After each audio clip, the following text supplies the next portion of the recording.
மக்களவைத் தேர்தலில் போட்டியிடும் 17 பேர் கொண்ட அதிமுகவின் இறுதிக்கட்ட வேட்பாளர் பட்டியலை அக்கட்சியின் பொதுச் செயலாளர் எடப்பாடி பழனிசாமி வெளியிட்டுள்ள நிலையில், புதுச்சேரி உட்பட மொத்தம் 33 தொகுதிகளில் அதிமுக களம் காண்கிறது.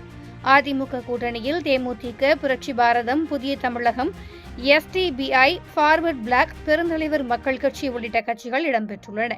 கூட்டணி பேச்சுக்கு மத்தியில் 16 பேர் கொண்ட வேட்பாளர் பட்டியலை அக்கட்சியின் பொதுச் செயலாளர் எடப்பாடி பழனிசாமி முதற்கட்டமாக ஏற்கனவே அறிவித்திருந்தார். இந்த நிலையில் 17 பேர் கொண்ட இறுதிக்கட்ட வேட்பாளர் பட்டியலை சென்னையில் உள்ள கட்சியின் தலைமை அலுவலகத்தில் எடப்பாடி பழனிசாமி வெளியிட்டார். அந்த பட்டியலில் கடந்த 2016ஆம் ஆண்டு சட்டப்பேரவைத் தேர்தலில் ஜெயலலிதாவை எதிர்த்து போட்டியிட்ட சிம்லா முத்துச்சோழனின் பெயர் இடம்பெற்றுள்ளது. நெல்லை தொகுதியில் போட்டியிடும் இவர் திமுக முன்னாள் அமைச்சர் சர்க்குண பாண்டியனின் மருமகள் ஆவார். பின்னர் திமுகவில் இருந்து விலகி அதிமுகவில் இணைந்தார் என்பது குறிப்பிடத்தக்கது. அதிமுகவின் கோட்டையான கொங்கு மண்டலத்தில் உள்ள கோவை தொகுதியில் அதிமுகவின் தகவல் தொழில்நுட்ப பிரிவின் தலைவராக உள்ள சிங்கை ராமச்சந்திரன், திருப்பூர் தொகுதியில் அருணாச்சலம், நீலகிரி தனித்தொகுதியில் முன்னாள் சபாநாயகர் தனபாலின் மகன் லோகேஷ் தமிழ்ச்செல்வன், பொள்ளாச்சி தொகுதியில் கார்த்திகேயன் ஆகியோருக்கு அதிமுக சார்பில் போட்டியிட வாய்ப்பு அளிக்கப்பட்டுள்ளது. ஸ்ரீபெரும்புதூரில் டாக்டர் பிரேம்குமார், வேலூரில் டாக்டர் பசுபதி ஆகியோர் போட்டியிடுகின்றனர்.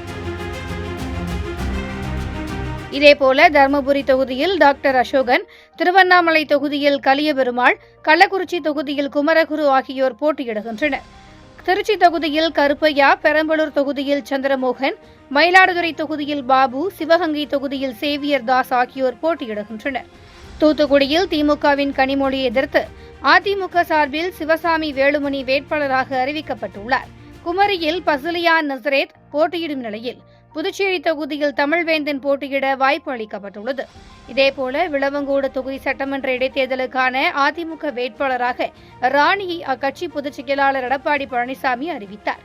மக்களவைத் தேர்தலில் புதுச்சேரி உட்பட 33 தொகுதிகளில் அதிமுக களம் காண்கிறது. அதில் தூத்துக்குடி, வடசென்னை, தென்சென்னை உட்பட 18 தொகுதிகளில் திமுகவுடன் நேரடியாக மோதுகிறது. அதிமுக கூட்டணியில் தேமுதிகவிற்கு 5 தொகுதிகள் ஒதுக்கப்பட்டுள்ளன. திருவள்ளூர் தனி தொகுதி, மத்திய சென்னை, கடலூர், தஞ்சை, விருதுநகர் ஆகிய 5 தொகுதிகள் ஒதுக்கப்பட்டுள்ளன. எஸ்டிபிஐ கட்சிக்கு திண்டுக்கல் தொகுதியும், புதிய தமிழகம் கட்சிக்கு தென்காசி தனி தொகுதியும் ஒதுக்கப்பட்டுள்ளது குறிப்பிடத்தக்கது.